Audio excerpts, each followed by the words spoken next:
Ever wondered how actors actually get into SAG? It can seem confusing, but it's actually pretty straightforward once you know the rules. Today we're going to walk you through every path to becoming a SAG-eligible actor. One of the biggest misconceptions we hear is you simply decide you're ready and apply, and that's definitely not how it works. SAG-AFTRA stands for Screen Actors Guild, American Federation of Television and Radio Artists. It's the labor union representing professional performers in film, television, commercials, voiceover, streaming, and other media throughout the United States. But before you can join, you first have to become SAG eligible. So how does that happen? Path 1, Taft-Hartley. The most common way is through something called Taft-Hartley. Here's how it works.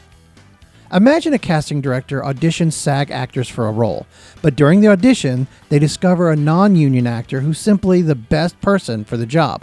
The production can hire that actor by filling out what's called a Taft-Hartley report with SAG-AFTRA.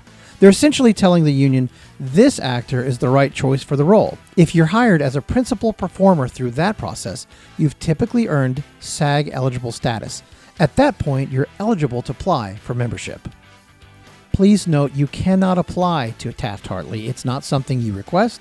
It's not something you buy. It's not something your agent asks for. The production decides they need you for the role and they apply for the exemption, and that's that. Path 2, background work. Another common path comes through performing background acting. If you complete 3 qualifying days as a background performer under SAG-AFTRA contract, what actors often call 3 union vouchers, you can become SAG eligible. Now, one important note. Simply working as an extra on a SAG production doesn't automatically count. Those days have to be qualifying union-covered background work, and that's determined by production, not by the actor. That's why we always tell our actors, don't chase a SAG card. Chase becoming the best actor in the room.